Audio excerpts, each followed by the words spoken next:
প্রিয় শিক্ষার্থীবৃন্দ, আমি আমার এই এখনকার সেশনে তোমাদের সকলকে শুভেচ্ছা এবং স্বাগতম জানাচ্ছি। আমি এখন আলোচনা করার চেষ্টা করব প্রোডাকশন প্ল্যানিং অ্যান্ড কন্ট্রোল এই বিষয়ে, যার বিষয় কোড 27075, ইউনিট 2 অর্থাৎ অধ্যায় 2 এর 2.3 এবং 2.4 এই দুটো টপিকস উপরে, যেখানে আলোচনা করতে বলা হয়েছে state the different types and techniques of production planning এবং describe routine and scheduling procedures. প্রিয় শিক্ষার্থীবৃন্দ, আমরা যদি একটু ভালো করে এরকম পর্যালোচনা করি, অর্থাৎ খেয়াল করি, বিশ্লেষণ করার চেষ্টা করি যে আসলে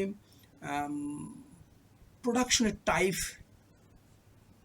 কেমন হতে পারে বলতে কি বোঝায়, এরকম একটি বিষয়।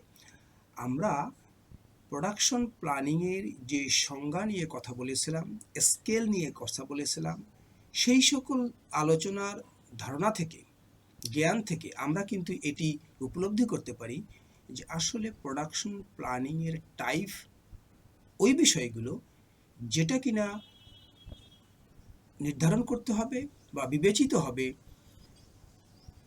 প্রোডাক্ট বা প্রোডাকশনের নেচার কেমন এবং তার স্কেল বা ভলিউম কেমন তার উপরে।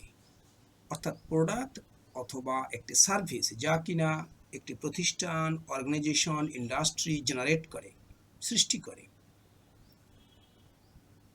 মানুষের জন্য একটি নির্দিষ্ট উপযোগিতা নিয়ে, তার প্রকৃতিটা কেমন, কোন নেচারের এবং তার পরিমাণ কেমন, এইগুলোর উপরে ভিত্তি করে আমরা প্রোডাকশন প্ল্যানিংয়ের টাইপ নির্ধারণ করতে পারি। অর্থাৎ প্রোডাকশন কার্যক্রম যে পদ্ধতিতে পরিচালিত হবে, তার যে পরিকল্পনা, তার নিরিখে আমরা এটি নির্ধারণ করতে পারি। প্রথম এরকম হতে পারে যে জব বেসড প্ল্যানিং। প্রোডাকশন প্ল্যানিংয়ের টাইপ নিশ্চয়ই এরকম একটি, যে আমি যে প্রোডাকশনটি দিব সেটি হবে হচ্ছে সুনির্দিষ্ট আকার, আকৃতির, বৈশিষ্ট্য সম্পন্ন একটি প্রোডাক্ট বা একটি সার্ভিস, যার জন্য একজন ওয়ার্কার অথবা গ্রুপ অফ ওয়ার্কারের দরকার পড়তে পারে। নির্দিষ্ট একটি মেশিন বা নির্দিষ্ট ধরনের কতিপয় মেশিন ব্যবহার করতে পারে, নির্দিষ্ট একটি দক্ষতা বা নির্দিষ্ট বা বিশেষায়িত কতগুলো দক্ষতা নিয়ে ওই প্রোডাক্ট বা সার্ভিসকে তৈরি করার বা সৃষ্টি করার দরকার পড়তে পারে। এরকম আঙ্গিকে যে প্রোডাকশনটি হয়, সেই প্রোডাকশনের যে প্ল্যানিং যেভাবে করা হবে সেটাকে এই পর্যায়ভুক্ত নেওয়া যাবে বা করা সম্ভব হবে যে জব বেসড প্ল্যানিং। আর একটা হতে পারে ব্যাস মেথড। এটি কেমন, যে অনেকগুলো আইটেম একটি নির্দিষ্ট গ্রুপ আকারে নির্ধারণ করে আমরা যদি উৎপাদন পরিকল্পনাকে সাজিয়ে ফেলি, তখন এই ব্যাস মেথড টেকনিক টাইপসের মধ্যে প্রোডাকশন প্ল্যানিংটা চলে যাবে। যেমন বিভিন্ন রকমের আইটেম হতে পারে, অসংখ্য আইটেম হতে পারে, কিন্তু তাদের বৈশিষ্ট্য, তাদের আকার আকৃতির যে সম্পর্ক সেটি বেশ কাছাকাছি। এরকম আঙ্গিকে যদি আমরা একটি গ্রুপ তৈরি করে ফেলতে পারি, নিশ্চয়ই সেই গ্রুপের মধ্যে কোয়ান্টিটির পরিমাণ অনেক বেশি হতে পারে, নিশ্চয়ই বেশি হবে। এইভাবে যদি গ্রুপ ভিত্তিক একসময় অনেকগুলো পরিমাণ উৎপাদন আমরা করি এবং এর জন্য যে প্ল্যানিং করার দরকার পড়বে, সেই টাইপটাকে প্রোডাকশন প্ল্যানিংয়ের ব্যাস মেথড বলা হবে। এরপর আরেকটি হতে পারে ফ্লো মেথড। আমরা প্রোডাকশন দিব, তার জন্য পরিকল্পনা করেছি, প্রোডাকশনে চলে যাচ্ছি, কিন্তু কোন ধাপের পরে কোন ধাপ হবে, বিভিন্ন পর্যায়ের সঙ্গে অন্য একটি পর্যায়ের কেমন করে সমন্বয় হবে, কোথাও যেন যে প্রোডাকশনের একটি পর্যায়ে যে আটকে না যায়, ডিলে না হয়, এই আকারে যদি আমরা পরিকল্পনা করে আমরা প্রোডাকশনকে বাস্তবে রূপ দেওয়ার চেষ্টা করি, তাহলে একটি ভিন্ন টাইপের প্রোডাকশন প্ল্যানিং তৈরি হতে পারে। অর্থাৎ কৌশল নির্ধারণ করব, কিন্তু তার ভিতরে এই ভাবনাগুলো প্রাধান্য পাবে। তাহলেই সেই টাইপটাকে আমরা বলতে পারবো ফ্লো মেথড। স্মুথলি, কন্টিনিউয়াসলি প্রত্যেকটি অবজেক্টের জন্য সমানভাবে বিশ্লেষণ করে যদি আমরা এক ধাপের সঙ্গে অপর ধাপ, এক পর্যায়ের সঙ্গে অপর পর্যায়ের সুসমন্বিতভাবে আমরা কৌশল নির্ধারণ করে প্রোডাকশনে যাই, তখন সেটি হবে হচ্ছে প্রোডাকশন প্ল্যানিংয়ের আরেকটি টাইপ, যেটাকে ফ্লো মেথড। আরেকটি মেথড হতে পারে মাস প্রোডাকশন মেথড।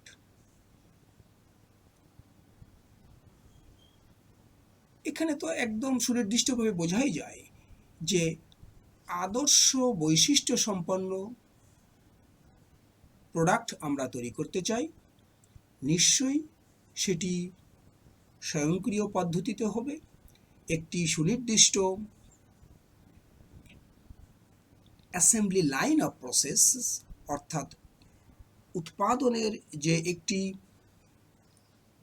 গতিরেখা থাকে, উৎপাদনের যে ধারাবাহিকতা থাকে, সেটি সুসমন্বিত হবে এবং অনেক বেশি পরিমাণের প্রোডাক্ট আমরা এখানে তৈরি করতে চাই। এই আঙ্গিকে যদি আমরা কোনো পরিকল্পনা, প্রোডাকশনের পরিকল্পনা করি এবং বাস্তবায়ন করি, তখন সেই পরিকল্পনা একটি ভিন্ন প্রকারের রূপান্তরিত হবে, সেটিকে বলা হবে মাস প্রোডাকশন মেথড। এই ধরনের পরিকল্পনা, এই প্রকারের প্রোডাকশন প্ল্যানিং সেখানে খুব যুৎসই বা সাযুজ্যপূর্ণ হবে যদি কিনা অনেক বেশি পরিমাণের ডিমান্ড থাকে প্রোডাক্টের, এবং সুস্থির ডিমান্ড কমতে পারবে না এরকম একটি নিশ্চয়তা থাকে বা এরকম একটি ভাবনা থাকে, এবং অর্থনৈতিক যে সমৃদ্ধির জায়গাটি ওঠানামা করে, সেখানে ব্যাপকভাবে সে প্রভাব বিস্তার করে। এরকম ক্ষেত্রে মাস প্রোডাকশন মেথড আঙ্গিকে প্রোডাকশন প্ল্যান করা হয়। আরও একটি প্রোডাকশন প্ল্যানিংয়ের টাইপ হতে পারে এরকম প্রসেস ম্যানুফ্যাকচারিং মেথড। অর্থাৎ ম্যানুফ্যাকচারিংয়ের যে প্রসেস, তার উপরে নির্ধারণ করে আমরা প্রোডাকশন প্ল্যানিং যদি করি, তাহলে এইটা কেমন? এই বিষয়গুলো যে প্রোডাকশন এর পদ্ধতিটা উৎপাদিত দ্রব্যের বা সামগ্রীর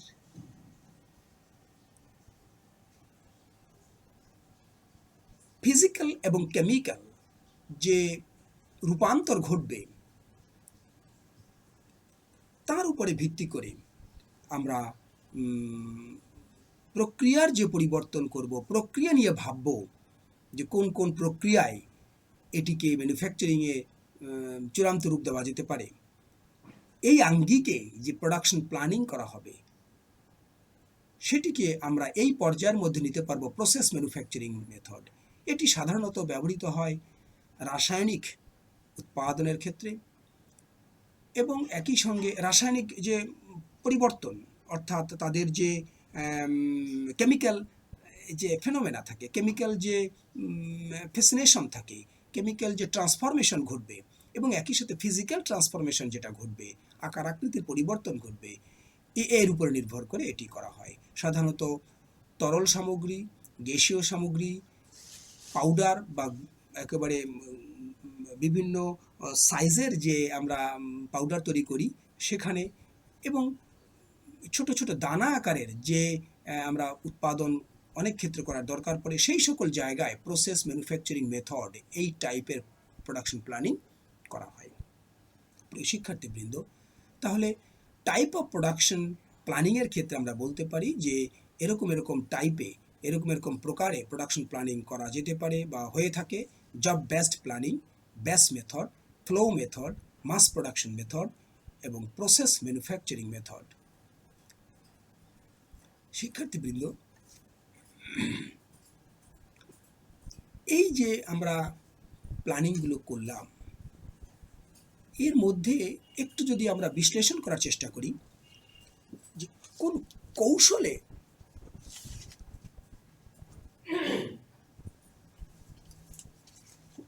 আমরা এই প্ল্যানিংটাকে বাস্তবায়ন করতে পারি, বাস্তবায়ন করা সহজসাধ্য হবে এবং করা উচিত, তাহলে আমরা নিশ্চয়ই অনুধাবন করতে পারবো যে হ্যাঁ, আমরা প্রোডাকশনের জন্য এরকম একটি স্ট্র্যাটেজি বা প্ল্যান করলাম।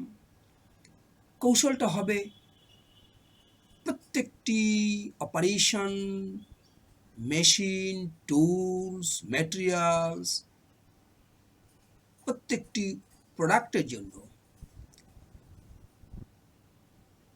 যা দরকার পড়বে তার ধারাবাহিকতা আমি নির্ধারণ করে নিব এবং সেই ধারাবাহিকতা অনুসারে প্রোডাকশন সম্পন্ন হবে। এরকম একটি হতে পারে।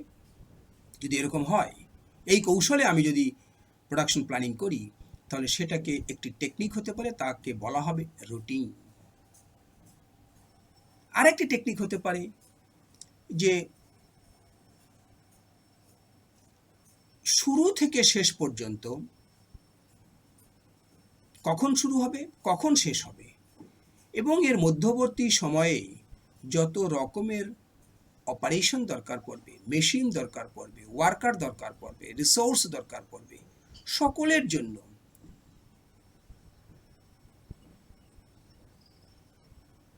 সময় নির্ধারণ করে দেওয়া হবে, ব্যক্তিকাল ডিউরেশন নির্ধারণ করে দেওয়া হবে।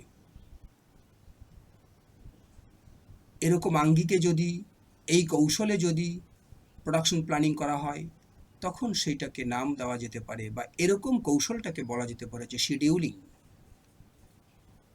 আরেকটি কৌশল হতে পারে প্রোডাকশন প্ল্যানিংকে নিষ্পন্ন করার জন্য, সম্পন্ন করার জন্য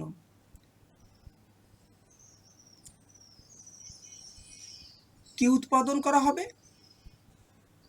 কেমন করে করা হবে, কোন মেশিন ব্যবহার করা হবে, তার জন্য আমি শুধু ওয়ার্কারদের ইনস্ট্রাকশন দিব,